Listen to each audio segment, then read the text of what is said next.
Okay, so we've got Peter Sagan, Caleb Ewan. This is the finish line there in the race here in Adelaide last night. That's a big gap. Peter definitely got burnt by Caleb there.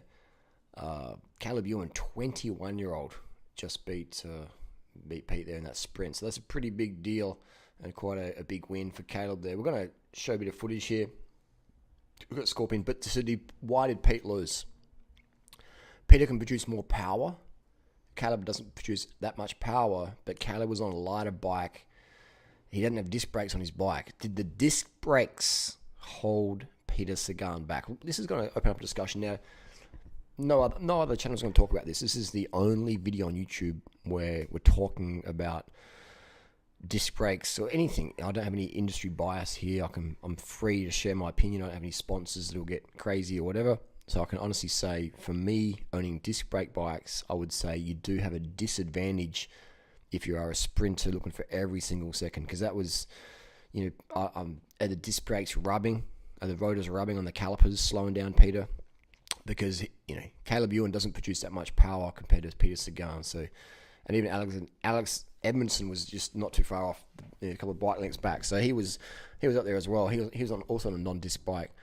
But, so Peter Sagan on an alloy bike, which won't really make much difference. But for me, the disc brake bikes, they don't feel as fast, as hyper aggressive as a caliper brake bike. Now, I know people that bought a $15,000 Venge disc, and they're like, "No, this video is bullshit, Harley." I've ridden the Venges, I've ridden all the bling. I've got 25 bikes myself, and I have disc brake bikes, and I love disc brake bikes for some applications. But if I was a professional cyclist going for every single second in a sprint, personally, I wouldn't run disc. If I was a climber, I wouldn't run disc. If I was a cyclocross racer, I would run disc. If I was a professional rider, I probably would use disc brakes because it gives me some, a bit more confidence in the downhills. So it depends. But if I was, a gun sprinter, I wouldn't use discs because you're a gun sprinter because you've got skill. So I would say Pete lost that race because he doesn't have a choice with his gear. He has to ride what Specialized say. That's just the deal. He has to ride a certain frame, a certain wheel, a certain tire, a certain fork, everything. They dictate. If you're a sponsored rider, they say, you ride this. You work for us now. We're your daddy. We're your mummy. We do this, and this is what you have to do. So as a professional, then you are at the whim of your sponsors. Now, someone like Team Sky, Pinarello, they're not really having to try and create some new product out there that much. So they're just running the caliper brakes. Same with Ridley bikes. They're just running the rim brake bikes. So, but Specialized, I love Specialized product. I've been using Specialized stuff for 20 years. So I'm definitely not anti-Specialized. But as a professional rider, you don't really have much of a choice, do you? Even Peter Sagan, who's like an icon for the industry. This whole disc brake stuff's going on because Peter Sagan is riding disc brake. And everyone's like, oh, Pete's riding it. I want to ride it. But he doesn't have a choice. If Pete said, hey, look, I want to ride caliper brakes, there's no choice there. Pete has to ride disc. Now, correct me if I'm wrong, but that's how it is. So I would say that Pete lost that sprint last night. Had he been on his normal bike, his tarmac or something like that, he would have won it. But they gave him a brand new bike. He hasn't been training on it. So, when you're going for every single second or half second or quarter of a second, being on the bike you normally train on is a big advantage. So Caleb Ewan is on his Ridley bike and he's just really, really used to it. So it does go to show how much talent Peter Sagan does have is they give him a bike he's hardly ever ridden before. Hasn't been riding it lately because I've been riding around Adelaide and he's been riding his Venge. So they give him a new bike to ride the day before. And so you're not really adjusted to it that much. The angles and that would be similar, but it's still, bike to bike, there's that variation there. So I would say Peter Sagan lost the race because of disc brakes and because he's riding a bike he's not used to. So that's my comments and criticisms there. And that just goes to show, just because it's marketed as a great product, it doesn't necessarily mean it is a great product. So we don't have much, especially in YouTube. It's all about, who can get the reviews and the brown nosing of industry and stuff like that. So you come to my channel, I'm going to give you the fucking truth. I'm going to give you the unsponsored truth. That, if I buy a bike, if it's a Trek or a Kendo or a Specialized or a Giant and it's legit, I'll say I'll share my experiences. If it's like my Specialized Epic recently, the shock, the brain shock is just terrible. I'm on shock number 3, and I've ridden the bike twice off-road.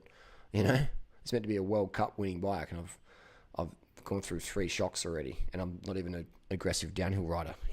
I'm pretty timid on the downhill. So if I've gone through 3 shocks, it's just a shit design. If I can destroy 3 shocks, there's something wrong with the design there. So it might be marketed as the fastest bike or whatever, but that's just marketing. So marketing, for those who don't know, marketing isn't real life.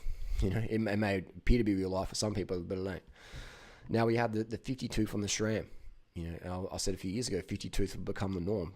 But for SRAM to sell that to people, they have to put a 10 cog on there to make it, bigger than a 5311. Because the average weekend warrior who's buying this product go, oh, I can't do a 50. Oh, it'll erode my masculinity. And that's just how some people are. So if the marketing angle is, it's actually bigger gear than a 5311 or a 5411, then the average weekend warrior who could never ever spin out a 5311 on the flat anyway can go, oh yeah, okay, I got a 5011, so okay, I can breathe, and that's okay. Like, I was panicking now, I might have to ride a 50. My mates would give me crap that I'm riding a 50 tooth, but now it's got a 10 cog. I can say, hey guys, it's bigger than a 5311. Just, I'm still a man. I've still got my testes. I'm still a man. I've got a gear bigger than a 5311, even though I never will need it. Look up the speed you can do of a 5011. It's like 83 km an hour on the flat at 130 cadence. Do you know anybody who can sprint 83 km an hour on the flat? Yeah, unless they're behind a truck. Exactly. So it's just like cars. Cars advertise for 300 km an hour, but the road limit's 100 km an hour. So it's just where we live in. That's marketing. That's my opinion. That's the deal. That's my opinion. I feel Peter Sagan lost the first race of the year because he was on a bike he wasn't used to, and 2, it had heavy sluggish disc wheels on there. If he had a super light bike like a tarmac, I feel he would have beat Caleb Ewan. If he had a bike like Caleb Ewan had, super lightweight carbon, he would have won.